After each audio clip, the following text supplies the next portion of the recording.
ಎಲ್ಲವೂ ಆಗತ್ತೆ. ಹರಿವಂಶದಲ್ಲಿ ಒಂದು ಮಾತು ಹೇಳ್ತಾರೆ, ಹರಿವಂಶದಲ್ಲಿ ಮಹಾಭಾರತದಲ್ಲೂ ಈ ಯಯಾತಿರಾಜನ ಕಥೆ ಬಂದಾಗ ನಮ್ಮಲ್ಲಿ ಎಲ್ಲ ಜೀರ್ಣ ಆಗತ್ತಂತೆ. ಜೀರ್ಯಂತಿ ಜೀರ್ಯತ ಕೇಶಾಹ,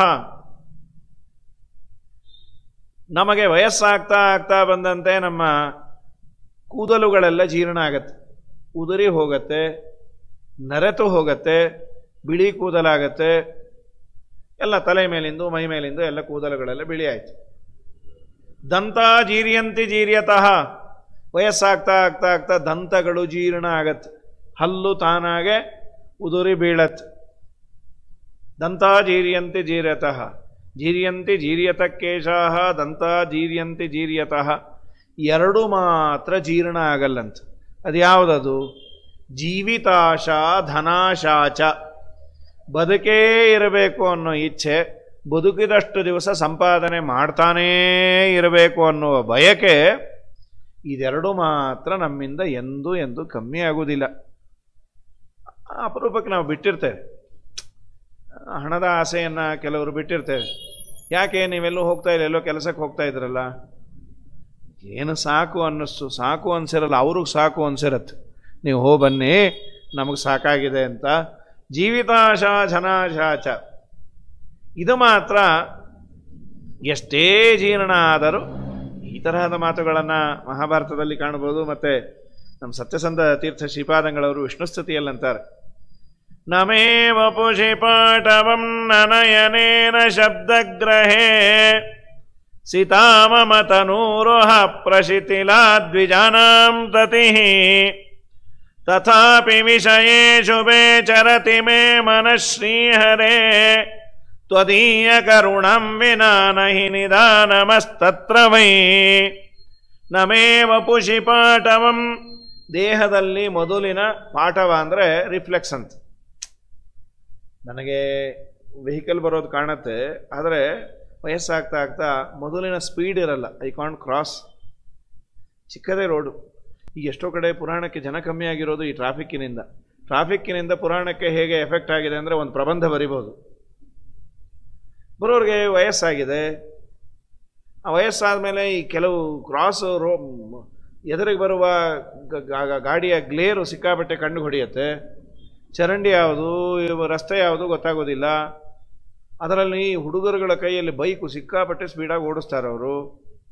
ಅದು ಇಬ್ಬರಿಗೆ ಸಿಗಬಾರ್ದು ಅಂತ ಆಚಾರಕ್ಕೆ ಮೈಕು, ಹುಡುಗರಿಗೆ ಬೈಕು ಎರಡೂ ಸಿಕ್ಕರೆ ಎದುರಿಗಿದ್ದವ್ರು ಕೃಷ್ಣಾರ್ಪಣ ಅಂತಾನೆ. ಇವ್ರು ಮೈಕ್ ಬಿಡಲ್ಲ, ಅವ್ರ ಬೈಕ್ ಬಿಡೋದು ಬಿಡಲ್ಲ ಅಂತ. ಹಾಗಾಗಿ ನಾನಾ ತರಹದ ಪ್ರಾಬ್ಲಮ್ಸ್ ಇದೆ. ಹೊರಗೆ ಹೋಗಿ ಮನೆಗೆ ಬಂದರು ಅಂದರೆ ಅದೊಂದು ಚಕ್ರವ್ಯೂಹದಿಂದ ಒಳಗೆ ಬಂದ್ವಿ ಅಂತ. ಸಿಟಿ ಲೈಫಲ್ಲಿ ಏನೇನೋ ಸಮಸ್ಯೆಗಳಿದ್ದಾವೆ. ನನಯನೆ ನ ಶಬ್ದಗ್ರಹೇ, ಕಿವಿಯೂ ನೆಟ್ಟಗೆ ಕೇಳಿಸ್ತಾ ಇಲ್ಲ.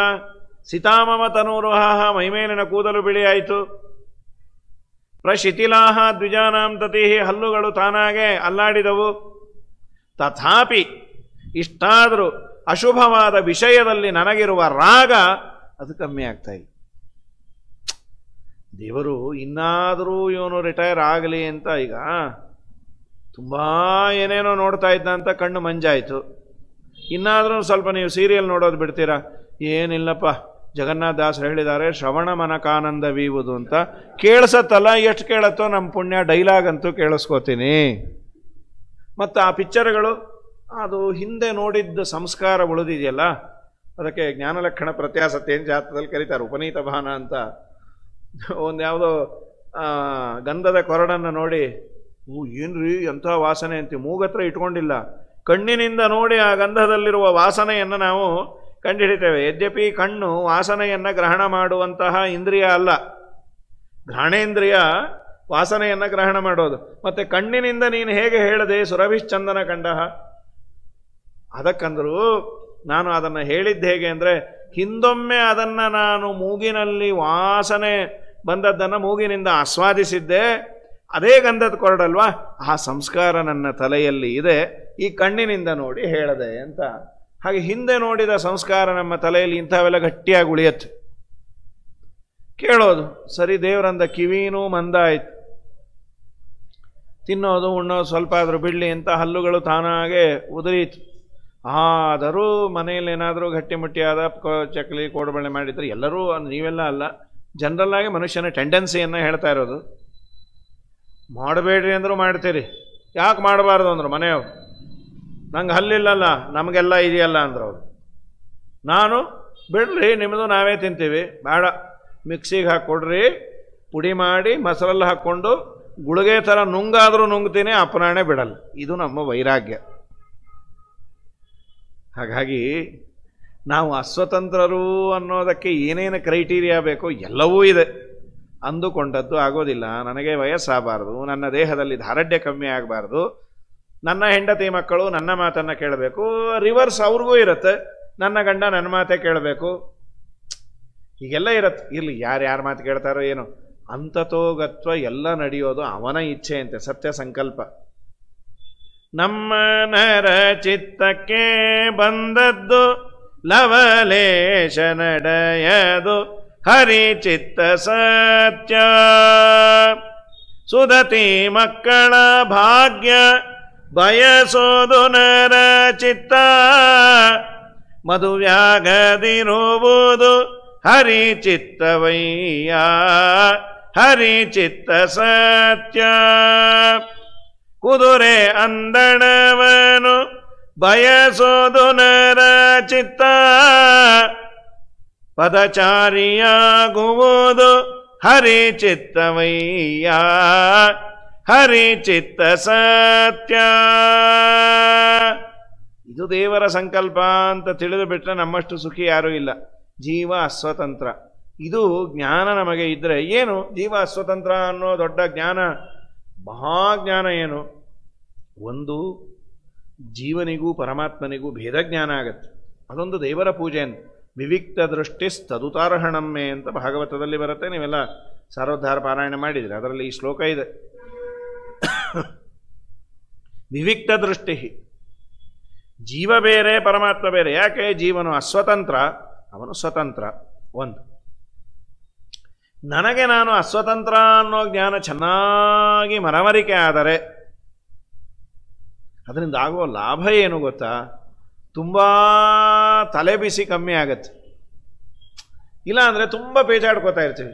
ಸ್ವಲ್ಪ ಯಾಮಾರ್ಬಿಟ್ಟೆ ಸ್ವಲ್ಪ ಯಾಮಾರ್ಬಿಟ್ಟೆ, ಪ್ರತಿಯೊಂದು ಹಂತಕ್ಕೂ ಸ್ವಲ್ಪ ಯಾಮಾರ್ದೆ ಅಂತ ಯಾಮಾರಿಸ್ತಾನೆ ಇರ್ತಾನೆ ದೇವರು.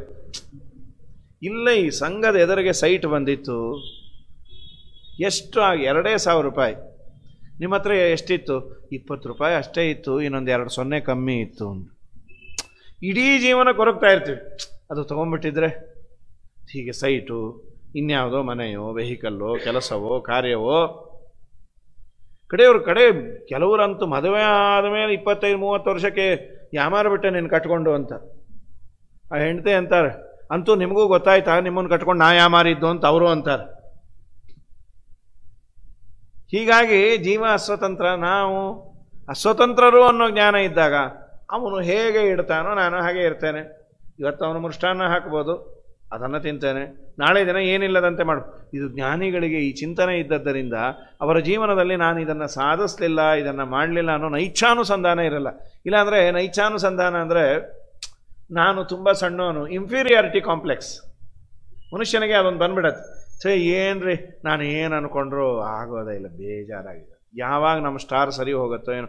ನಾನು ದಿನ ಎಲ್ಲ ಪ್ರೋಗ್ರಾಮ್ ನೋಡ್ತಾನೆ ಇದ್ದೀನಿ ಜ್ಯೋತಿಷ್ಯದ್ದು, ಏನೂ ಆಗ್ತಾ ಇಲ್ಲ ಅಂತ. ಹೀಗೆ ಇನ್ಫೀರಿಯಾರಿಟಿ ಕಾಂಪ್ಲೆಕ್ಸ್ ಬರುತ್ತೆ. ನಾನು ಏನು ಮಾಡೋದು? ಹೌದು, ನೀವು ಯಾಕೆ ಏನೇನೋ ಅನ್ಕೋತೀರಿ. ಎಷ್ಟೋ ಸಲ ಅನ್ಕೋಬಾರ್ದು ಅಂದ್ಕೊಂಡೆ ಎಷ್ಟೋ ಅನ್ಕೊಂಡ್ಬಿಡ್ತೇನೆ ಅಂತ. ನಾನು ಅದಾಗಬೇಕಾಗಿತ್ತು, ಇದಾಗಬೇಕು, ಏನಿಲ್ಲ. ನಮ್ಮ ಶ್ರೀಪಾದರಾಜರಂದರು ಇಟ್ಟಂಗೆ ಇರುವೇನೋ ಹರಿಯೇ ಎನ್ನ ಧರೆಯೇ. ಸ್ವಾಮಿ ನಾನು ಅಸ್ವತಂತ್ರ, ಯಾಕೆಂದ್ರೆ ಆಚಾರ್ಯರಂತಾರೆ ಎಲ್ಲಿವರೆಗೂ ಸಂಸಾರ ಇರುತ್ತೆ, ಅದಕ್ಕೆ ಅವಧಿ ಏನು, ಎಂಡ್ ಯಾವಾಗ? ಎಲ್ಲಿವರೆಗೂ ನಾನು ಸ್ವತಂತ್ರ ಅನ್ನೋ ಭ್ರಮೆ ಇರುತ್ತೆ ಅಲ್ಲಿವರೆಗೂ ಸಂಸಾರದಲ್ಲಿರುವಂತ. ಸ್ವಾಮಿ ನಂದೇನಿಲ್ಲ, ಎಲ್ಲವೂ ನಿಂದೆ, ಇದು ಬಾಯಲ್ಲಿ ಹೇಳೋದು ಬೇರೆ. ಇರಲಿ, ನಮ್ಮ ಲೆವೆಲ್ಲಿಗೆ ಅದೆಲ್ಲ ಜ್ಞಾನಿಗಳಿಗೆ ಒಂದು ಹೆಜ್ಜೆ ಇಟ್ಟರೆ ದೇವರೇ ಇಡಿಸಿದಂತೆ ಅನುಭವ ಬರುತ್ತಂತೆ. ಸುಖವೋ ದುಃಖವೋ, ಅವ್ರಿಗೆ ಮಾನವೋ ಮರ್ಯಾದೆಯೋ ಏನಾದರೂ ನಗ್ತಾ ಅವರು, ಸ್ವಾಮಿ ನಿನ್ನ ಲೀಲೆಯಪ್ಪ, ಇವತ್ತು 4 ಜನದಲ್ಲಿ ಬಯಸ್ದಿ, ಆಯಿತು ನಿನ್ನ ಇಚ್ಛೆ, ನನ್ನ ಯಾವುದೋ ಪಾಪವನ್ನು ದೂರ ಮಾಡಿದೆ.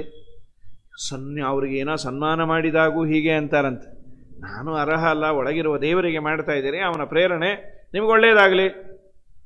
ಅವನು ಹೇಗಿಡ್ತಾನೋ, ಇದು ಅಸ್ವಾತಂತ್ರ ಜ್ಞಾನ ಇದೆಯಲ್ಲ, ನಾವು ಅಸ್ವತಂತ್ರರು ಹೌದು, ಅದರ ಇಂಪ್ಲಿಮೆಂಟೇಷನ್ ಇದೆಯಲ್ಲ ಅದು ತುಂಬ ಮುಖ್ಯ ಅಂತಾರೆ ಗೋಪಾಲದಾಸ್. ನೀನು ಅಸ್ವತಂತ್ರ ಹೌದು, ಆದರೆ ಅದು ನಿನ್ನ ಜೀವನದಲ್ಲಿ ಎಲ್ಲ ಹಂತದಲ್ಲಿದ್ದರೆ ಈ ಸಮಸ್ಯೆಗಳಿರಲ್ಲ. ಆಯ್ತು, ಅವನಿಗೇನು ಎಷ್ಟು ದಿನ ಹೇಗಿಡ್ತಾನೋ ಹಾಗೆ ಆಗತ್ತೆ. ಜೀವ ಅಸ್ವಾತಂತ್ರ. ಇಲ್ಲ ಅಂದರೆ ನನಗೆ ಬೇಕಾದಂತಹ ಯೋನಿ ಬೇಕು. ಯೋನಿ ಅಂದರೆ ಯಾವುದು? ನನಗೆ ಮುಂದೆ ಇಂಥವನ ಮನೆಯಲ್ಲೇ ನಾನು ಕೋಟ್ಯಾಧಿಪತಿಯ ಮಗನಾಗಿ ಹುಟ್ಟಬೇಕು, ಬಾರ್ನ್ ವಿತ್ ಗೋಲ್ಡನ್ ಸ್ಪೂನ್ ಅಂತ. ಮುಂದೆ ಯಾಕೆ? ನಾನು ಸ್ವತಂತ್ರ ಆದರೆ ಇದೇ ಜನ್ಮದಲ್ಲಾಗಲಿ. ನನ್ನ ಹಿಂದೆ ಒಬ್ಬ ನಿಯಾಮಕ ಇದ್ದಾನೆ, ನಾನು ಅಂದುಕೊಂಡಿದ್ದಾಗ್ತಾ ಇಲ್ಲ. ಅದರಲ್ಲಿ ಏನಾಗುತ್ತೆ, ಅಂದುಕೊಂಡಿದ್ದೆಲ್ಲವೂ ಆಗದೆ ಇದ್ದರೆ ಜ್ಞಾನ ಇರೋದೋ ಏನೋ, ಒಂದೆರಡು ಆಗ್ಬಿಡತ್ತೆ, ಅದೇ ಸಮಸ್ಯೆ. ಒಂದೋ ಎರಡೋ ಆಗಿ ಬಿಟ್ಟಾಗ ಅಂತೀವಿ, ನೋಡಿದ್ರ ಆಚಾರ್ಯ ನೀವೇನೋ ಅಸ್ವತಂತ್ರ, ನಾವು ಪ್ರಯತ್ನ ಮಾಡಿದ್ರೇ ಗೊತ್ತಾಗೋದು. ಜೀವ ಅಸ್ವಾತಂತ್ರ, ಅದು ಸ್ವಾಮಿ ಮಾಡಿಸ್ತಾನೆ. ಇಬ್ಬರೂ ಮಾಡ್ತಾರೆ ರೀ, ಜ್ಞಾನಿಗಳೂ ಕರ್ಮಾಚರಣೆಯನ್ನು ಮಾಡ್ತಾರೆ, ಅಜ್ಞಾನಿಗಳೂ ಮಾಡ್ತಾರೆ. ಡಿಫರೆನ್ಸ್ ಏನು? ನಾಹಂಕರ್ತ ಹರಿಕರ್ತ, ನಾನು ಮಾಡಿದ್ದಲ್ಲ, ಶ್ರೀಹರಿ ನಿಂತು ನನ್ನಿಂದ ಈ ಕೆಲಸವನ್ನು ಮಾಡಿಸಿದಾನೆ. ಇವನಿಗೆ ನಾನೇ ಮಾಡಿದೆ. ದೇವರು ಪಾಪ, ನಾನು ನೀವು ಹೇಳಿದಾಗೆ ದೇವರಿಗೆ ಹೋಗಿ ಕಾಯಿ ಒಡಿಸ್ಕೊಂಬಂದೆ, ಆದರೂ ನಾನು ಪ್ರಯತ್ನ ಮಾಡಿದೆ. ದೇವ್ರಿಗೊಂದು ಕಾನ್ಸೋಲೇಷನ್ ಪ್ರೈಸ್ ಕೊಡ್ತಾನೆ, ಪಾಪ ಕಾಯಿ ಒಡಿಸ್ಕೊಂಬಂದಲ್ಲ, ದೇವರು ಪರವಾಗಿಲ್ಲ ಅಂತ ಇವನಂತಾನೆ. ಅವನು ಮಾಡಿದ್ದ, ನಾನು ಮಾಡಿದೆ ಅಂದರೆ ಅದು ತುಂಬ ದಡ್ಡತನ ಅಂತ. ಸೌಟಿನಿಂದ ಬಡಿಸ್ತೇವೆ, ಸಾರೋ ಇನ್ನೇನೋ ಹಲ್ವಾನೋ ಗಿಲ್ವಾನೋ. ಯಾರೋ ಅಂದ್ರು, ಏನು ಸಾರು ಇಷ್ಟು ಚೆನ್ನಾಗಿದೆ ರೀ, ಸೌಟು ಹೊಸಾದಲ್ವಾ ಅದಕ್ಕೆ ಅನ್ನು. ಹೊಟ್ಟೆ ಹೊಡೆದೋಗಲ್ಲ ಮಾಡಿದವನಿಗೆ, ಸೌಟು ಹೊಸಾದಂತು. ಒಳಗೆ ಹೋದ ಕೂಡಲೇ ಒಂದಿಷ್ಟು ಉಪ್ಪು ಒಯ್ದು ಬಿಟ್ಟೆ ಅದಕ್ಕೆ. ಎರಡನೇ ಸಲ ತಂದರು, ಇದೇನು ರೀ ಸಾರು ಇಷ್ಟು ಕೆಟ್ಟದಾಗಿದೆ. ಅಡುಗೆ ಅವನ ಹಿಂದೆ ಬಂದ, ಅದು ಹೊಸ ಸೌಟೆ ಸ್ವಾಮಿಯಿಂದ. ಸೌಟು ಹೊಸಾದೆ ಮತ್ತೇನಾಯಿತು? ಸೌಟಲ್ಲ, ನಾನೇ ಉಪ್ಪು ಹಾಕಿದೆ, ಈಗ ಸರಿ ಮಾಡಿರಿ, ಹೊಸ ಸೌಟಲ್ಲೇ ಬಡಿಸ್ರಿ ಎಂದ. ಸೌಟು ಕೇವಲ ಸಾಧನ, ಮಾಡಿದವನು ಅವ. ಹಾಗೆ ನಾವು ಒಂದು ಯಾವುದಾದ್ರೂ ಕೆಲಸವನ್ನು ಮಾಡಿದ್ದೇವೆ ಅಂದರೆ ಸೌಟಿನ ಸ್ಥಾನದಲ್ಲಷ್ಟೇ. ಅದನ್ನು ಪೂರ್ಣ ನಿಂತು ನಮ್ಮಿಂದ ಮಾಡಿಸಿದವನು ಆ ಭಗವಂತ ಅನ್ನುವ ಅನುಸಂಧಾನ ಇದ್ದರೆ ನಿಜವಾಗಲೂ ಅದು ನನಗೆ ಜ್ಞಾನ ಬಂದಿದೆ ಅಂತ. ಇದೇ ಪಾಲಿಸದೆ ಪಾಲಿಸಯ್ಯ. ಇದು ತುಂಬ ಸುಲಭವಾಗಿ ಬರುವಂಥದ್ದಲ್ಲ. ತುಂಬ ಸಾಧನೆ ಇದ್ದರೆ ಮಾತ್ರ ದೇವರು ಈ ಒಂದು ಕನ್ವಿಕ್ಷನ್ ಅನ್ನು ಕೊಡ್ತಾನೆ.